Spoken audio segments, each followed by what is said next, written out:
ಆದಿ ಎಂದರೆ ದೇವರು, ಶೇಷ ಎಂದರೆ ನರನಾಗರ ಹಾವ.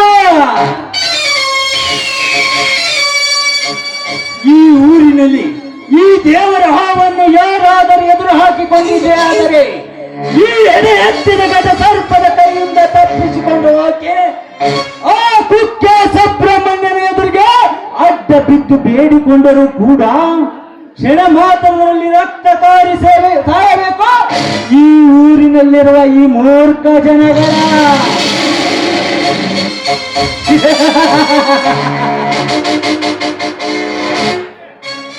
ಜೀವ ಇದ್ದರೂ ಕೂಡ ಸತ್ತ ಹಾಗೆ ಬದುಕುತ್ತಿರುವ ಈ ನಮ್ಮ ಭಾರತ ದೇಶದಲ್ಲಿ ಮೂಕ ಪ್ರಜೆಗಳ ಮಧ್ಯೆ ಸತತವಾಗಿ 6 ಬಾರಿ MLA ಪಟ್ಟವನ್ನು ಗಿಟ್ಟಿಸಿಕೊಂಡು ಬಂದಿರುವ ಈ ಆದಿಶೇಷನ ಹೆಸರು ಕೇಳಿದರೆ ಸಾಕು ಇಡೀ ನಮ್ಮ ಸರ್ಕಾರವೇ ಗಡಗಡನೆ ನಡಗಿ ಹೋಗುತ್ತದೆ.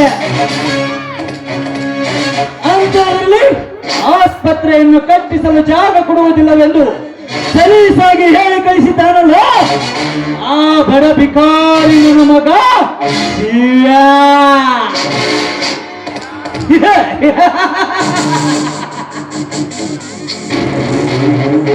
ಶಿವ ನನ್ನ ರಾಜಕೀಯದ ಕುತಂತ್ರದಿಂದ ಆ ನಿನ್ನ ಜಮೀನನ್ನು ಖರೀದಿ ಮಾಡಿ ಅದೇ ಜಾಗದಲ್ಲಿ ಆಸ್ಪತ್ರೆಯನ್ನು ಕಟ್ಟಿಸದಿದ್ದರೆ ನಾನು ಶರವೇಗದ ಸರದಾರ, ರಾಜಕೀಯದ ರಾವಣ, ಆದಿಶೇಷನೇ ಅಲ್ಲವೆಂದು ತಿಳಿದುಕೋ.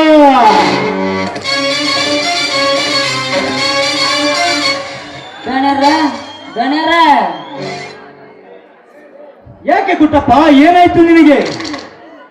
ಇನ್ನೇನಾಗತ್ರಿ ದಣ್ಯರ, ನಿಮ್ ಮ್ಯಾಲ ಕಂಪ್ಲೇಂಟ್ ಕೊಟ್ಟು ನನ್ನ ಮಗನ್ನ ಬಸ್ ಹಚ್ಕೊಂಡು ವಾದ್ ಕೇಳ್ಕೊಂಬಂದ್ರಿ ದಣ್ಯರ. ಶಾಬಾಷ್ ಗುಟ್ಟಪ್ಪ, ಶಾಬಾಷ್, ಒಳ್ಳೆಯ ಕೆಲಸವನ್ನೇ ಮಾಡಿದ್ದೀಯಾ ಬಿಡು. ಯಪ್ಪ ನಿಮ್ಗೆ ಎಷ್ಟು ಸಲ ಹೇಳ್ಬೇಕಂತನ್ರಿ ಯಪ್ಪ, ನಾನು ಕಟ್ಟಪ್ಪ ಅಲ್ರಿ ದಣ್ಯರ, ಕಟ್ಟಪ್ಪಲ್ಲ. ಆ ಬಾಹುಬಲಿ ಅರಮನೆಗದ ನೋಡ್ರಿ ಅವ್ನ್ರಿ ಕಟ್ಟಪ್ಪ. ಈ MLA ಮನೆಗಿರೋನ ಕುಟ್ಟಪ್ಪ ದಣ್ಯರ, ಕುಟ್ಟಪ್ಪ. ಮುಚ್ಚು ಭಾಯ್, ಮೊದಲು ನನ್ನ ಮೇಲೆ ಕಂಪ್ಲೇಂಟ್ ಕೊಟ್ಟ ಆ ಸೊಕ್ಕಿನ ನಾಯಿಯನ್ನು ಎಳೆ ತರುವುದನ್ನು ಬಿಟ್ಟು ನನ್ನ ಎದುರಿಗೆ ಬಂದು ಆ ಬಾಹುಬಲಿಯ ಹರಿಕತೆ ಹೇಳುತ್ತಿರುವಲ್ಲ, ನಾಚಿಕೆ ಆಗುವುದಿಲ್ಲವೇ ಈ ನಿನ್ನ ಮೂರ್ಖ ಜನ್ಮಕ್ಕೆ? ಅಲ್ರಿ ಯಪ್ಪ ದಣ್ಯರ, ಅಷ್ಟು ಗೊತ್ತಾಗಲ್ಲ ಅಂತ ಬಂದಿರೇನ್ರಿ? ರಾತ್ರಿ ಬೇಳೆ ಬೆಳೆದಂಗ ನಿಂತಿಲ್ದಂಗ ಕುಟ್ಟಿ ಕಲ್ಸು ಈ ಕುಟ್ನಳ್ಳಿ ಕುಟ್ಟಪ್ಪಗ ಅಷ್ಟು ಗೊತ್ತಾಗಲ್ಲನ್ರಿ? ಏ ವಾದ್ ಹೇಳ್ಕೊಂಬರ್ಲಿ ಅವ ಮಂಜಾನ ನಮಗನ.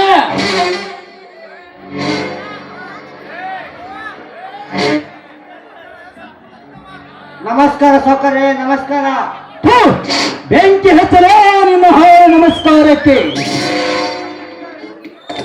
ಏ ಬಡಗುಣ್ಣೆ, ಇಡೀ ನಮ್ಮ ಸರ್ಕಾರವೇ ಗಡಗಡನೆ ನಡಿಗೆ ಹೋಗುತ್ತದೆ ಈ ಆದಿಶೇಷನ ಹೆಸರು ಕೇಳಿದರೆ. ಆದ್ದರಿಂದ ನನ್ನ ವಿರುದ್ಧವೇ ಕಂಪ್ಲೇಂಟ್ ಕೊಡುವಷ್ಟು ಸೊಕ್ಕು ಬಂದಿತ್ತ ಸೊಕ್ಕಿನ ನಾಯಿ. ತಮ್ಮ ರೋಡ್ ಬಾಜುನ ಮುಚ್ಚಿ ಯಾಕೆ ನಿಂತರು? ನಮ್ ದೊಣ್ಣರ್ ಕಾಲ್ ಸೌಂಡ್ ಕೇಳಿದ್ರೆ ಸಾಕು ಹಾಗ ಎದ್ದ ಬಿದ್ದೆ ಅಂತಂದು ಓಡ್ ಹೋಗಾದೆ. ಅಂತದ್ರಾಗ ನೀನು ನಮ್ಮ ದೊಣ್ಣರ ಮೇಲೆ ಕಂಪ್ಲೇಂಟ್ ಕೊಟ್ಟಿ ಅಂದ್ರ ನೀನು ಊರಿ ಮಿಕ್ಕಿದ ಮಗ ಅದಿ ಬಿಡಲೆ, ಊರಿ ಮಿಕ್ಕಿದ ಮಗ ಅದಿ ನೀನ. ಮಾಡ್ಕೊಂಡ್ರೆ ನಾನು ಸಾವುಕಾರ ಮೇಲೆ ಕಂಪ್ಲೇಂಟ್ ಕೊಟ್ಟಿದ್ದು ತಪ್ಪೆ. ಆದ್ರೆ ಈ ಸಾವುಕಾರ ಮಾಡಿದ್ದು ತಪ್ಪಲ್ಲೇನು? ಅಂತಹ ತಪ್ಪು ನಾನೇನು ಮಾಡಿದ್ದೇನೆ? ಸಾಕ್ ನಿಲ್ಲಿಸ್ರಿ ಸಾವುಕಾರ್ರೆ, ಸಾಕ್ ನಿಲ್ಲಿಸ್ರಿ. ನೀವು ಮಾಡೋಕ್ಕಾದ್ರೂ ಎಣ್ಣೆ ನೋಡ್ಕೊಂಡೈತಿ. ಆಗ ಕೊರೋನಾ ಒಟ್ಟಕ್ಷಕ್ಕೂ ಹೋಗೈತಿ. ದಿನ ಬೆಳಗಾದ್ರೆ ರಾಶಿ ರಾಶಿ ಏನೋ ಉಳಿ ಬೀಳೋದು ನೋಡಿದ್ರಿ. ನಮ್ಮ ದೇಶನ ಇಡೀ ಹೊಟ್ಟೆ ಮೇಲೆ ತಣ್ಣೀರ್ ಪಟ್ಟೆ ಹಾಕ್ಯನ್ ಕುಂತೈತ್ರಿ. ದಣಿ ತಣ್ಣೀರ್ ಪಟ್ಟೆ ಹಾಕ್ಯನ್ ಕುಂತೈತಿ. ಕೆಲಸ ಮಾಡಕ್ಕಂತ ಹೋದ್ರ ಹೊರಗಡೆ ಕೆಲಸ ಇಲ್ದಂಗಾಗೈತಿ. ಊಟ ಮಾಡ್ಬೇಕು ಅಂತ ಹೋದ್ರಿ ಮನೆಯಾಗ ಜೋಳ ಇಲ್ದಂಗಾಗೈತಿ. ಹಸಿವಿನಿಂದ ಮೂರ್ ದಿನ ಬರೀ ನೀರ್ ಕುಡ್ದು ಮಲ್ಗ ಹೊತ್ತು ಬಂದೈತ್ರಿ. ಅಂತ ಹೊತ್ನ್ಯಾಗ ಬರೋದೆಲ್ಲ ಬಡವ್ರಿಗೆ ಅಂದಂಗ ಕಾಸು ಕೊಳಿತ್ ಕರೋನಾ ಎಮಾರಿ ಕೈಯ ಸುಕ್ಕೋನ ಅಡ್ಡಾಡ ಹೊತ್ನ್ಯಾಗ ನಮ್ ಜಿಲ್ಲಾ ಆಸ್ಪತ್ರೆ ನಮ್ಮ ಅವ್ವ ಕರ್ಕೊಂಡು ಹೋದ್ರ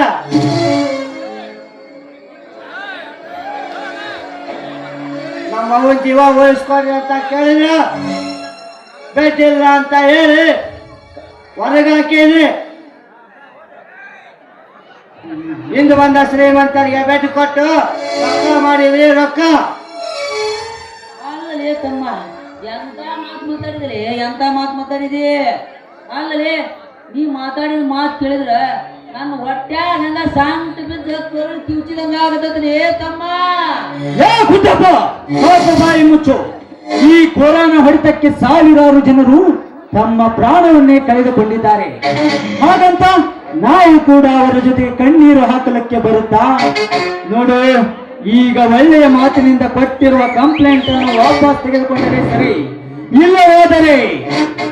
ಇಲ್ಲವಾದರೆ ನೀನು ಈ ಭೂಮಿಯ ಮೇಲೆ ಬದುಕುವುದೇ ಕಷ್ಟ.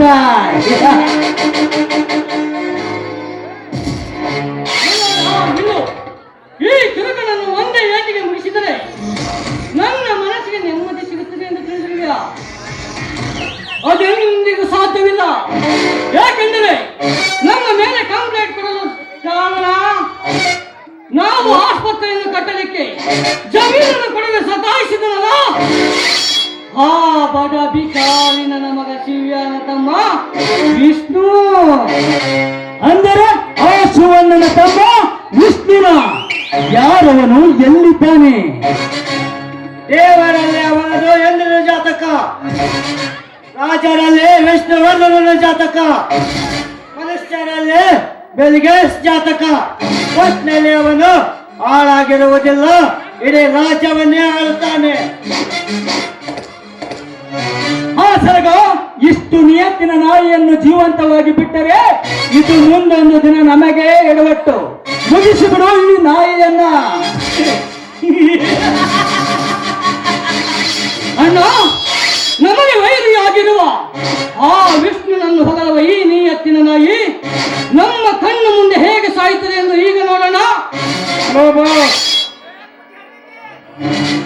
ಛೆ! ಅಣ್ಣ, ಆ ವಿಷ್ಣು ಬಂದ ಅಂತ ಕಾಣಿಸ್ತದೆ. ಮುಂದೆ ಸಮಯ ಸಿಕ್ಕಾಗ ಇವನನ್ನು ನೋಡಿಕೊಂಡರಾಯ್ತು. ಹೇ ವಿಕಾರಿ ನನ್ನ ಮಗಳೇ, ನಿನಗೆ ಜೀವದಾನ ನೀಡಿದರೆ ಬದುಕಿಕೋ. ಹೊರಟು ಹೋಗು ಇಲ್ಲಿಂದ.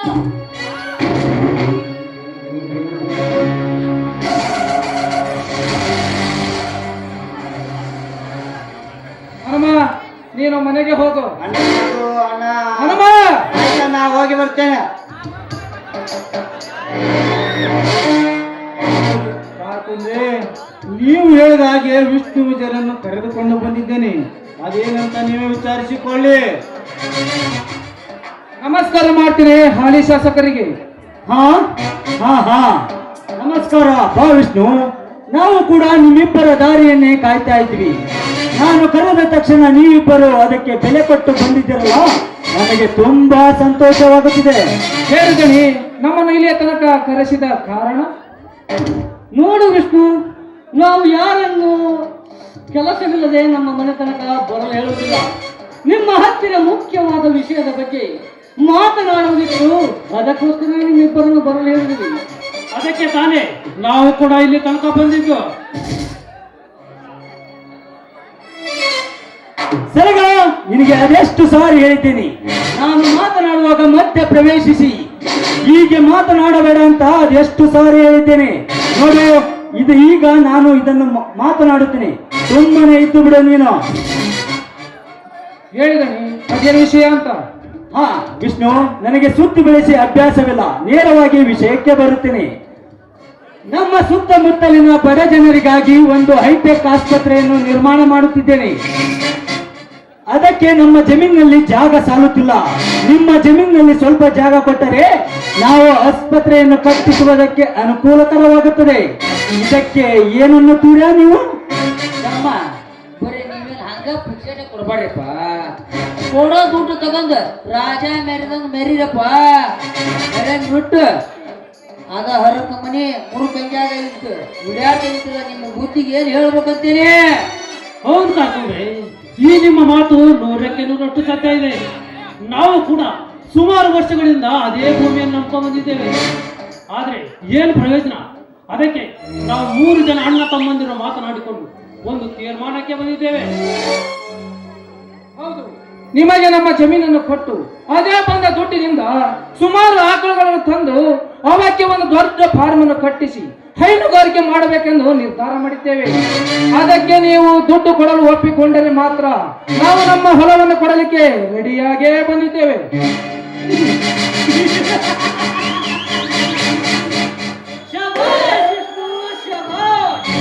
ನಿಮಗೆ ಈಗ ಅರ್ಥವಾಗಿರಬೇಕಲ್ಲವೇ ಈ ದುಡ್ಡಿದ್ದ ದೊಡ್ಡಪ್ಪನ ಮಹಿಮೆ ಎಂತಹದು ಎಂದು.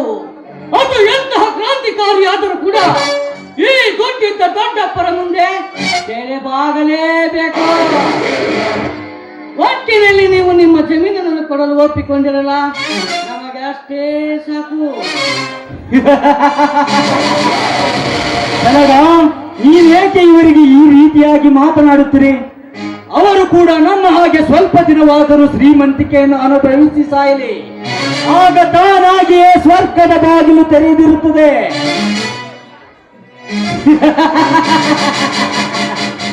ಸಂತೋಷ ವಿಷ್ಣು, ನಮಗೆ ತುಂಬಾ ಸಂತೋಷವಾಯಿತು.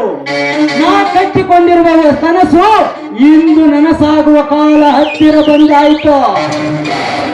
ಕೇಳು, ನಿಮಗೆ ಎಷ್ಟು ಹಣ ಬೇಕು ಕೇಳು, ನಾ ಕೊಡುತ್ತೇನೆ. ಅದು ಅದು ದಣಿ, ಅದು ಎಷ್ಟು ಅಂತ ನೀವೇ ಬಾಯ್ಬಿಟ್ಟು ಹೇಳಲ್ಲ. ಹಣ ಅಂದರೆ ಅಷ್ಟೇಕೆ ಹೆದರುತ್ತಿರುವಿರಿ? ಸರಿ ಬಿಡಿ, ನಾನು ಹೇಳ್ತೇನೆ. ಹಾ ಪುಟ್ಟಪ್ಪ, ಒಳಗಿರುವ ಸೂಟ್ ಕೇಸ್ ಅನ್ನು ತೆಗೆದುಕೊಂಡು ಬಾ. ಆಯ್ತ್ರಿ, ತಗೊಂಡ್ಬರ್ತಾನ್ರಿ ಅದನ್ನ. ಹಾ ನೋಡು ವಿಷ್ಣು, ನಿಮ್ಮ ವ್ಯವಹಾರ ಇಲ್ಲಿಗೆ ಮುಗಿತೆಂದು ಭಾವಿಸಬೇಡಿ. ನಿಮಗೆ ದುಡ್ಡಿನ ಅಡಚಣೆ ಬಂದರೆ ಯಾವುದೇ ಸಂಕೋಚವಿಲ್ಲದೆ ನಮ್ಮ ಮನೆ ಬಾಗಿಲಿಗೆ ಬರಬಹುದು. ನಿಮಗಾಗಿ ನಮ್ಮ ಮನೆ ಬಾಗಿಲು ಸದಾ ತೆರೆಯುತ್ತದೆ. ಓಕೆ? ತಗೋರಿ ಅದನ್ನ ಸೂಟ್ ಕೇಸ್. ಹಾ ಪುಟ್ಟಪ್ಪ, ಇರು ಸ್ವಲ್ಪ. ಹಾ ನೋಡು ವಿಷ್ಣು, ಆ ನಿಮ್ಮ 2 ಎಕರೆ ಜಮೀನಿಗೆ 2 ಕೋಟಿ ಹಣ ಕೊಡುತ್ತಿದ್ದೇನೆ. ನಾಳೆ ನೀವು 3 ಜನ ಅಣ್ಣ ತಮ್ಮಂದಿರು ಬಂದು ಸಬ್ ರಿಜಿಸ್ಟರ್ ಆಫೀಸಿನಲ್ಲಿ ಸಹಿ ಮಾಡಿದರಾಯ್ತು. ಹಾ ಪುಟ್ಟಪ್ಪ, ಕೊಡು ಅವರಿಗೆ ಆ ಹಣದ ಸೂಟ್ ಕೇಸ್ ಅನ್ನು. ತಗೋರಿಪ್ಪ ತಮ್ಮ, ತಗೋರಿ. ಇವಾಗ 2 ಕೋಟಿ ರೂಪಾಯಿ ಐತಿ, ಚಂದಗ ಇಟ್ಕೊಂಡ್ ಹೋಗ್ರಿ. ಹಂಗಾರ ಹಾ ಹಾ ಹಾ ಸ್ವಲ್ಪ ಇರಿ ಕರ್ಕೊಂಡ್ರಿ. ಮೊದಲು ಇದನ್ನು ತೆಗೆದುಕೊಳ್ಳಿ.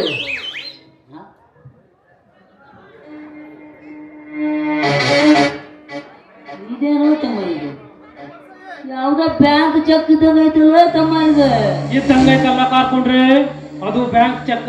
ಒಂದ್ಸಾರಿ ಸರಿಯಾಗಿ ಕಣ್ಣು ಬಿಟ್ಟು ನೋಡಲ್ಲ. ಹೌದು, ಇದು ಬ್ಯಾಂಕ್ ಚೆಕ್. ಮತ್ ಇದನ್ನ ಯಾಕೆ ನನ್ನ ಕೈಯಾಗ ಕೊಟ್ರಿ ತಮ್ಮ? ಕರ್ಕೊಂಡ್ರಿ, ಅದರಲ್ಲಿ ಎಷ್ಟು ದುಡ್ಡು ಬಂದಿದೆ ಅಂತ ಇಲ್ಲಿ ಎಲ್ಲರಿಗೂ ಕೇಳುವಂಗ ಸ್ವಲ್ಪ ಬಾಯಿ ಬಿಟ್ಟು ಹೇಳ್ರಿ ಕರ್ಕೊಂಡ್ರಿ. ಮತ್ ಹೆಂಗಾರ ಹೇಳ್ರಿ ತಮ್ಮ. ತಡಿ ತಡಿ ನೋಡ್ತಾನೆ ಇದ್ರಾಗ ಎಷ್ಟು ಬರ್ದೈತಿ ಅಂತ. ಬರ್ದ ಸಿಕ್ಕಾಪಟ್ಟೆ ಜಿಲ್ಲ ಬರ್ದ್ ಬಿಟ್ರ. ಅಲ್ಲೇ ತಮ್ಮ 5 ಕೋಟಿ ಅಲ್ಲೇ ತಮ್ಮ. ಇದು ಸರಿ, ಹಾಗಾದ್ರೆ ನಮ್ಮ ಎತ್ತುಗಳನ್ನು ಕಟ್ಟಲಿಕ್ಕೆ ನಮ್ಮ ಮನೆಯಲ್ಲಿ ಅಷ್ಟೊಂದು ಜಾಗ ಸಾಲ್ತಾ ಇಲ್ಲ. ಈ 5 ಕೋಟಿಯ ಚೆಕ್ ಅನ್ನು ನೀವೇ ಇಟ್ಟುಕೊಂಡು ಈ ನಿಮ್ಮ ದಣಿ ಅರಮನೆಯನ್ನು ನಮ್ಮ ಎತ್ತಿನ ಕೊಟ್ಟಿಗೆಗಾಗಿ ಕೊಟ್ಟು ಬಿಡಿ. ಮಗನೇ, ಸುತ್ತು 40 ಹಳ್ಳಿಗಳಿಗೆ ರಾಜನಾಗಿ ಮೆರೆಯುತ್ತಿರುವ ಈ ಆದಿಶೇಷನ ಅರಮನೆಯನ್ನು ಕೇವಲ ದನದ ಕೊಟ್ಟಿಗೆಗಾಗಿ ಕೇಳುತ್ತಿರುವಲ್ಲ, ನಿನಗೆಷ್ಟಿರಬೇಕು ಈ ನಿನ್ನ ಅಹಂಕಾರ? ಮತ್ತೆ ವಂಶ ಪರಂಪರೆಯಿಂದ ಬಂದ ನಮ್ಮ ಪಿತ್ರಾರ್ಜಿತ ಆಸ್ತಿಯನ್ನು ಹೊತ್ತು ಹಾಕಿ ನೋಡುತ್ತಿರುವಲ್ಲ, ನಿನಗೆ ಎಷ್ಟು ಗುಂಡಿಗೆ ಇದ್ದಿರಬೇಕು? ಅದೆಷ್ಟೋ ವರ್ಷಗಳಿಂದ ಕಾಪಾಡಿಕೊಂಡು ಬಂದ ನಮ್ಮ ಆಸ್ತಿಯನ್ನು ಸಲೀಸಾಗಿ ಬಿಟ್ಟು ಕೊಡು ಎಂದು ಕೇಳ್ತಿರುವಲ್ಲ, ನಾಚಿಕೆ ಆಗುದಿಲ್ಲವೇ ನಿಮ್ಮ ಕಂಡು ಜನ್ಮಕ್ಕೆ? ಬೀದಿಯಲ್ಲಿ ಹುಟ್ಟಿರುವ ಭಿಕಾರಿ ನನ್ನ ಮಕ್ಕಳೇ, ಹೊಲ ಕೊಡುತ್ತೇವೆ ಎಂದು ಬಂದು ಈಗ ನಮಗೆ ತಿರುಗಿ ನಾಟಕವಾಡುತ್ತಿರುವರಲ್ಲ, ನಿಮಗೆ ಎಷ್ಟು ಹಕ್ಕಿರಬೇಕು ಮಕ್ಕ? ಬರೀ ನೋಟಿನಿಂದ ಕಟ್ಟಿರುವ ಈ ಕೋಟಿ ಕೋಟಿ ಅರಮನೆಯನ್ನು ಕೇವಲ ದನಗಳನ್ನು ಕಟ್ಟಲಿಕ್ಕೆ ಕೇಳ್ತಿದ್ದೀರ ಅಂದ್ರೆ ನಿಮಗೆ ಎಷ್ಟು ಧೈರ್ಯ ಇರಬೇಕು ಮಕ್ಕಳ? ಇದು ಒಬ್ಬ ತಂದೆಯ ರಕ್ತಕ್ಕೆ ಹುಟ್ಟಿದ ದೇಹ, ನಿಮ್ಮ ಹಾಗೆ 100 ತಂದೆಯ ರಕ್ತಕ್ಕೆ ಹುಟ್ಟಿದ ದೇಹ ಅಲ್ಲ. ಲೇ ಮಕ್ಕಳ, ಮಲಗಿದ ಸಿಂಹನ ಮುಟ್ಟೆಪ್ಸಿಲ್ಲ, ತಟ್ಟೆಪ್ಸಿಲ್ಲ, ಬಡದೆಪ್ಸಿದಿರ. ಇನ್ನು ಮುಂದೆ ಬಾಯಿಂದ ಮಾತಾಡಿ ಹಾಗೆ ಬಿಡೋದಲ್ಲ, ಬಾಯಿ ಹಾಕಿ ಬಗದು ಬಿಡೋದೆ. ಏ ವಿಷ್ಣು, ಬಾಯಿ ಹಾಕಿ ಬಗೆಯುವುದಕ್ಕೆ ನಾವೇನು ಕೊಪ್ಪಿದ ಕುರಿ ಎಂದು ತಿಳಿದಿರುವೆಯ ಮಗನೇ? ಹುಟ್ಟಿರುವ ನಮ್ಮ ಆದ್ಯ ಆಯುಷ್ಯವನ್ನು ರಾಜಕೀಯದಲ್ಲಿ ರಾಯಭಾರಿ ಮಾಡಿರುವ ಈ ಆದಿಶೇಷನ ಮನೆಯನ್ನು ದನದ ಕೊಟ್ಟಿಗೆಗೆ ಕೇಳುತ್ತಿರುವೆಯಲ್ಲ, ನಿನಗೆಷ್ಟು ಸೊಕ್ಕ ಇದ್ದಿರಬಹುದು? ಏ ಆದಿಶೇಷ, ನೀನು ಹೇಳುವ ಹಾಗೆ ನಾವು ಕೂಡ ಕಾರಿನ ತೊಟ್ಟುಕೊಂಡು ಕಾರಿನಲ್ಲಿ ಮೆರೆಯುತ್ತಾರೆ. ನಿನ್ನಂತ ರಾಜಕೀಯ ನಾಯಿಗಳೆಲ್ಲ ಬೀದಿ ಬೀದಿಗಳಲ್ಲಿ ನರಕವನ್ನು ತಿಂದು ಅನುಭವಿಸಬೇಕಾದಿತ್ತು ಮಗನೇ, ಎಚ್ಚರ. ಹೌದು, ನಾವು ದುಡ್ಡಿನಲ್ಲಿ ಬಡವರೇ ಆಗಿರಬಹುದು, ಆದರೆ ಇಡೀ ದೇಶಕ್ಕೆ ಅನ್ನ ಹಾಕುವ ಅನ್ನದಾತರೆಂದು ಯಾವತ್ತಿಗೂ ಮರೆಯಬೇಡ. ಹಾಗಂತ ಇವರಿಗೆ ರಾಜಕೀಯದ ಬಗ್ಗೆ ಏನೋ ಗೊತ್ತಿಲ್ಲ ಅಂತ ತಿಳ್ಕೊಂಡಿರುವುದು ಅದು ನಿನ್ನ ಮುಟ್ಟಾಳತನ. ನಾವೆಲ್ಲ ರೈತರು ಒಟ್ಟಾಗಿ ಅಖಾಡಕ್ಕೆ ನಿಂತರೆ ಸಾಕು, ಆ ಕೇಂದ್ರದ ಕ್ಯಾಬಿನೆಟ್ ನಮ್ಮದಾಗುತ್ತದೆ ಎಂದು ನಿಮ್ಮ ನಿಮ್ಮ ಗೂಗಲ್ ಅಕೌಂಟಿನಲ್ಲಿ ಬರೆದಿಟ್ಟುಕೊಳ್ಳಿ.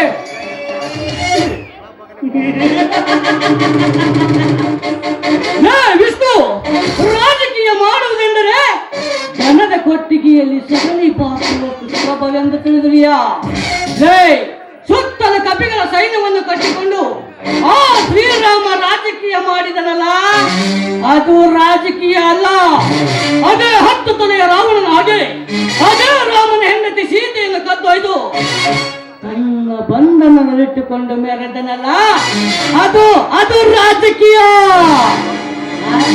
ತಮ್ಮ, ರಾಜಕೀಯ ಮಾಡೋದು ಅಂದ್ರೆ ಏನ ಕರ್ನಾಟಕದಲ್ಲಿ SDMC ಅಧ್ಯಕ್ಷರಾದಂಗಂತ ತಿಳ್ಕೊಂಡಿ? ರಾಜಕೀಯ ಮಾಡಾಕ ನಮ್ಮ MLA ರಂಗ ಗತ್ ಬೇಕಲ್ಲ.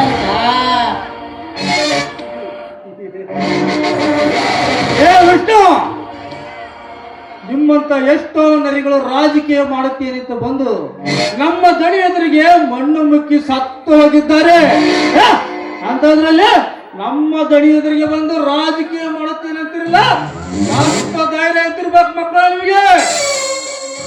ನರಸಿಂಹ, ಹುಚ್ಚು ಹಿಡಿದ ನಾಯಿ ಕಚ್ಚಲು ಬಂದರೆ ಅದನ್ನು ಊರು ತುಂಬೆಲ್ಲ ಓಡಾಡಿಸಿ ಕೊನೆಗೆ ಅದನ್ನು ಹಿಡಿದು ಅದರ ನೆತ್ತಿಯನ್ನು ಸೀಳಬೇಕಾಗುತ್ತದೆ ಎಂದು ಆ ನಾಯಿಗೆ ಚೆನ್ನಾಗಿ ಗೊತ್ತಿರುತ್ತದೆ. ಅಂದ ಹಾಗೆ ನಿಮಗೂ ಗೊತ್ತಿರಬೇಕಲ್ಲವೇ? ವಿಶೇಷ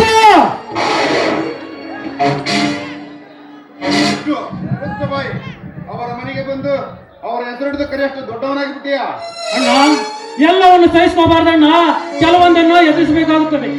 ದೊಡ್ಡವರಿಗೆ ದೊಡ್ಡತನವಿಲ್ಲವೆಂದ ಮೇಲೆ ಎದುರಿಗಿರುವ ಚಿಕ್ಕವರು ಕೂಡ ದೊಡ್ಡವರಾಗಲೇಬೇಕು. ಬಡವರ ಕೋಪ ದವಡಿಗೆ ಮೂಳುವ ಅನ್ನೋ ಮಾತನ್ನು ಅರಿತುಕೊಂಡು ಮಾತನಾಡು. ಅಲ್ಲೋ ಶಿವಣ್ಣ, ನೀನು ಮನೆ ನೋಡಪ್ಪ, ಈ ನಿನ್ನ ತಮ್ಮರು ನಮ್ಮ MLA ಜೊತೆ ಗುದ್ದಾಡಕ್ ಬಂದಾರ. ಅಲ್ಲ ತಮ್ಮ, ಆನಿ ಜೊತೆಗೆ ಕೇಂದ್ರಾಗಿ ಬಂದು ಗುದ್ದಾಡಿದ್ರ ಆಡಿನ ಮರಿ ಉಳ್ದವನ ಕಾಲ ಬಿದ್ದು ಸತ್ತವ ತಮ್ಮ ಶಿವಣ್ಣ. ಹುಡುಗರು ಬುದ್ಧಿ ಏನೋ ತಿಳಿಲಾರ ತಪ್ಪು ಮಾಡೇವು. ದಯವಿಟ್ಟು ಇವರ ಪರವಾಗಿ ಕ್ಷಮೆ ಕೇಳುತ್ತೇನೆ. ದಯವಿಟ್ಟು ಒಂದ್ಸಾರಿ ಕ್ಷಮಿಸಿ ಬಿಡುತ್ತೇನೆ, ಕ್ಷಮಿಸಿ ಬಿಡಿ. ನೋಡು ಶಿವು, ನಿನ್ನ ಮುಖವನ್ನು ನೋಡಿ ಇದೊಂದು ಸಾರಿ ಕ್ಷಮಿಸುತ್ತೇನೆ. ಮೊದಲು ಈ ನಿನ್ನ ಅಣ್ಣ ತಮ್ಮಂದಿರನ್ನು ಮನೆಗೆ ಕರೆದುಕೊಂಡು ಹೋಗಿ ಚೆನ್ನಾಗಿ ಬುದ್ಧಿ ಹೇಳು. ಇವರು ನನ್ನ ವಿರುದ್ಧವೇ ರಾಜಕೀಯ ಮಾಡುತ್ತೇನೆಂದು ಸವಾಲು ಹಾಕುತ್ತಿದ್ದಾನೆ ಆ ನಿನ್ನ ತಮ್ಮ ವಿಷ್ಣು. ಅವನಿಗೆ ಮನೆಗೆ ಹೋಗಿ ಕರೆದುಕೊಂಡು ಸರಿಯಾಗಿ ಬುದ್ಧಿ ಹೇಳು. ನೀನು ಒಬ್ಬ MLA, ಸರ್ಕಾರ ಒಬ್ಬ ಗುಲಾಮನಾಗಿ ನಮ್ಮಂತ ಪ್ರಜೆಗಳನ್ನು ಈ ರೀತಿಯಾಗಿ ಪ್ರಶ್ನಿಸುವುದನ್ನು ಬಿಟ್ಟು ಅದೇ ಪ್ರಜೆಗಳ ಮಧ್ಯೆ ನಿಂತು ನೀನು ಒಬ್ಬ ಪ್ರಜೆಯಾಗಿ ಈ ಸರ್ಕಾರವನ್ನು ಪ್ರಶ್ನಿಸುವುದನ್ನು ಕಲಿತುಕೋ. ಹಾಗಾಗಿ ನಮ್ಮ ದೇಶವಾದರೂ ಉದ್ಧಾರವಾಗುತ್ತದೆ. ನಾವು ರೈತರಾದ ಮಾತ್ರಕ್ಕೆ ನಮಗೇನು ಗೊತ್ತಿಲ್ಲ ಎಂದು ತಿಳ್ಕೊಂಡಿರುವುದು ಅದು ನಿನ್ನ ಮುಟ್ಟಾತನ. ನಾವೆಲ್ಲ ರೈತರು ನೇಗಿಲನ್ನು ಬಿಟ್ಟು ಕಾಲನ್ನು ತೊಟ್ಟುಕೊಂಡರೆ ರಾಜಕೀಯ ಮಾಡೋದ್ರಲ್ಲಿ ನಿಮ್ಮಪ್ಪ ನನ್ನ ಮಗನೇ, ಏಕೆ ರೈತನೆಂದು ಗಂಟಲು ಹರಿಯುವ ಹಾಗೆ ತೀರಿಕೊಳ್ಳುತ್ತಿರುವೆ ಮಗನೇ? ನೀನು ನಿಜವಾಗಲು ರೈತರ ರಕ್ತಕ್ಕೆ ಹುಟ್ಟಿದ ಮಗನೇ ಆಗಿದ್ದರೆ, ನಿನ್ನಲ್ಲಿ ರೈತನೆಂಬ ಕಿಚ್ಚು ಇದ್ದಿದ್ದೇ ಆದರೆ, ಅದೇ ಮುಂಬರುವ MLA ಚುನಾವಣೆಯಲ್ಲಿ ನನ್ನೆದುರಿಗೆ ನಿಂತು ಗೆದ್ದು ತೋರಿಸು. ಆಗ ಗೊತ್ತಾಗುತ್ತದೆ ಮಗನೇ ಈ ರೈತರ ತಾಕತ್ತು ಎಂತಹದೆ ಎಂದ. ಮುಗ್ಧ ಬಾಯಿ ರಾಜಕೀಯದ ನಾಯಿ, ಮುಗ್ಧ ಬಾಯಿ ರಾಜಕೀಯದ ನಾಯಿ. ನಿನ್ನಂತ ಕಂತ್ರಿ ಸರ್ಕಾರಕ್ಕೇನು ಗೊತ್ತು ಈ ಅನ್ನದಾತನ ತಾಕತ್ತು? ನಿನ್ನಂತ ಕಂತ್ರಿ ಸರ್ಕಾರಕ್ಕೇನು ಗೊತ್ತು ಈ ಅನ್ನದಾತನ ತಾಕತ್ತು? ಇದೇ ಮುಂಬರುವ ಚುನಾವಣೆಯಲ್ಲಿ ನಿನ್ನೆದುರಿಗೆ ನಿಂತು ಗೆದ್ದು ತೋರಿಸಲಿದ್ದರೆ ನಾನು ಆ ಶಿವಣ್ಣನ ತಮ್ಮ ವಿಷ್ಣುವರ್ಧನನೇ ಅಲ್ಲ ಎಂದು ತಿಳಿದು, ಇದೇ ಮುಂಬರುವ ಚುನಾವಣೆಯಲ್ಲಿ ಈ ನಮ್ಮಣ್ಣ ಶಿವಣ್ಣನನ್ನು ನಿನ್ನೆದುರಿಗೆ ನಿಂತು ಗೆದ್ದು ಬರುವ ಹಾಗೆ ಮಾಡುತ್ತಾರೆ. ನಾನು ವಿಷ್ಣುವರ್ಧನನೇ ಅಲ್ಲ ಎಂದು ತಿಳಿದು, ಒಂದು ವೇಳೆ ನೀನು ಗೆದ್ದು ನಮ್ಮಣ್ಣ ಸೋತರೆ ನೀನು ಹೇಳುವ ಹಾಗೆ ನಾವು ರೈತನ ರಕ್ತಕ್ಕೆ ಹುಟ್ಟಿದವರಲ್ಲ ಎಂದು ತಿಳ್ಕೊ. ಒಂದು ವೇಳೆ ನಮ್ಮಣ್ಣ ಗೆದ್ದು ನೀನು ಸೋತರೆ ನೀನು ಕೂಡ ನಮ್ಮ ತಂದೆಯ ರಕ್ತಕ್ಕೆ ಹುಟ್ಟಿದ್ದೀಯಾ ಎಂದು ತಿಳ್ಕೊಳ್ತೇವೆ. ಬರುತ್ತೇವೆ ಅಣ್ಣ, ಕಡೆಯಲ್ಲಿ ಹೋಗು.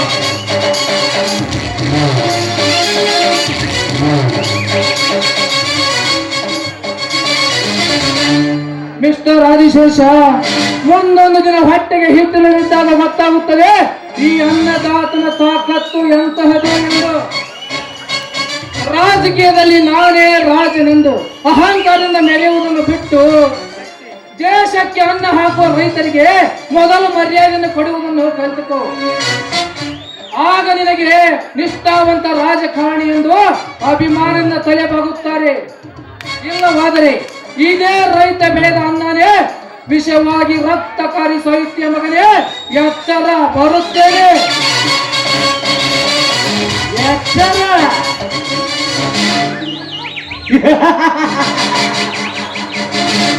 ನನಗೆ ಎಚ್ಚರ. ಹೋಗು ಕೂಸೆ ಹೋಗು. ನಿನ್ನಂತ ಎಷ್ಟೋ ಅನ್ನದಾತರಿಗೆ ನನ್ನ ರಾಜಕೀಯ ಕುತಂತ್ರದಿಂದ ಹೊಟ್ಟೆಗೆ ವಿಷವನ್ನೇ ಹಾಕಿ ಸುಡುಗಾಡಕ್ಕೆ ಹಟ್ಟಿರುವ ಈ ವಿಷಕಂಠ ಆದಿಶೇಷನಿಗೆ ರಾಜಕೀಯದ ಬಗ್ಗೆ ಮಾತನಾಡಲು ಬರುತ್ತೀಯಾ ಮಗನೇ? ಎಲ್ಲ ಮಗನೇ ವಿಷ್ಣು, ತಪ್ಪು ಮಾಡಿಬಿಟ್ಟೆ ಮಗನೇ, ದೊಡ್ಡ ತಪ್ಪು ಮಾಡಿಬಿಟ್ಟೆ. ಹುತ್ತದಲ್ಲಿ ಮಲಗಿರುವ ಕಾಳಿಂಗ ಸರ್ಪವನ್ನು ಕೆಣಕಿ ದೊಡ್ಡ ತಪ್ಪು ಮಾಡಿಬಿಟ್ಟೆ ಮಗನೇ. ಅದೇ ಮುಂಬರುವ MLA ಚುನಾವಣೆಯಲ್ಲಿ ನಿನ್ನನ್ನು ಗೋಪಿ ಕೆಡವಿ ಅವನ ಗಟ್ಟಿಗೆಯನ್ನು ಕಟ್ಟಿಸದಿದ್ದರೆ ನಾನು ಶರವೇಗದ ಸರ್ದಾರ, ರಾಜಕೀಯದ ರಾವಣ ಆದಿಶೇಷನೇ ಅಲ್ಲವೆಂದು ತಿಳಿದುಕೋ.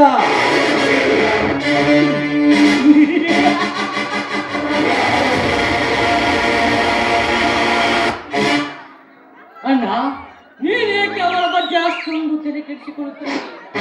ನಮ್ಮ ವಿರುದ್ಧ ಈ ರಾಜಕೀಯ ಯುದ್ಧದಲ್ಲಿ ಗೆದ್ದೇ ಗೆಲ್ಲುತ್ತೇವೆ ಎಂದು ಬಂದ ಎಷ್ಟೋ ಪರಾಕ್ರಮಿಗಳನ್ನು ಆ ಪರಮಾತ್ಮನ ಹತ್ತಿರ ಕಳಿಸಿಕೊಟ್ಟಿರುವಾಗ ಯಾವ ಲೆಕ್ಕ ಅಣ್ಣ?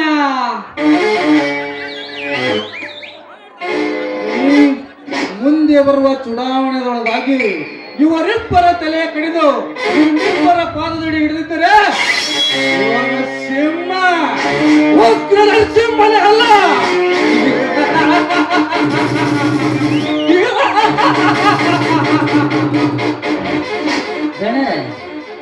ಆಡೋನಿಗೆ ಗೊತ್ತ್ರಿ ಆಟ, ಮಾಡೋನಿಗೆ ಗೊತ್ತ್ರಿ ಮಾಟ. ನೋಡ್ರಿ ನಮ್ಮ ಬಗ್ಗೆ ಏನು ಗೊತ್ತೈತಿ ನನ್ನ ಮಗ್ಗ. ನಡ್ರಿ ಇದ್ರ ಬಗ್ಗೆ ನಾ ಎಲ್ಲ ತಿಳಿಸಿ ಹೇಳ್ತೇನ್ರಿ. ನಡ್ರಿ ಹೋಗೋಣ.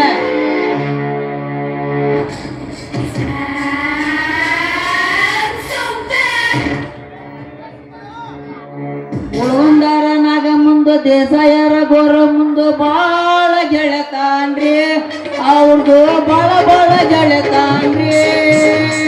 ಉಳ್ಗೊಂಡಾರ ನಾಗ ಮುಂದು ದೇಸಾಯರ ಗೋರ ಮುಂದು ಬಾಳ ಗೆಳೆತಾನ್ರಿ, ಅವ್ರದ್ದು ಬಾಳ ಗೆಳೆತಾನ್ರಿ.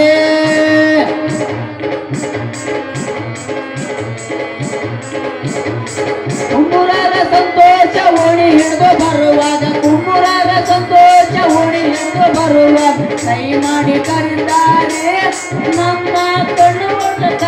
ಒದಿತಾರೆ ಕೈ ಮಾಡಿ ಕರೀತಾರೆ ನನ್ನ ಕಣ್ಣು ಹೊಡೆದು ಕರೀತಾರೆ ಕಣ್ಣು ಹೊಡೆದು ಕರೆದು ಮೂಲ್ಯಾಗ ಕುಂದ್ರಿಸಿ ಕಣ್ಣು ಹೊಡೆದು ಕರೆದು ಮೂಲ್ಯಾಗ ಕುಂದ್ರಿಸಿ ನಟ ನಟ ಒದಿತಾರೆ ನನ್ನ ಜಾಡಿಸಿ ಒದಿತಾರೆ ನಾಗ ಮುಂದು ದೇಸಾಯರ ಗೋರ ಮುಂದು ಬಾಳ ಗೆಳೆತಾನ್ರಿ ಅವ್ರದು ಬಾಳ ಗೆಳೆತಾನ್ರಿ ಮುಂದರ ನಾಗ ಮುಂದು ದೇಸಾಯರ ಗೋರ ಮುಂದು ಬಾಳ ಗೆಳೆತಾನ್ರಿ ಅವ್ರದು ಬಾಳ ಗೆಳೆತಾನ್ರಿ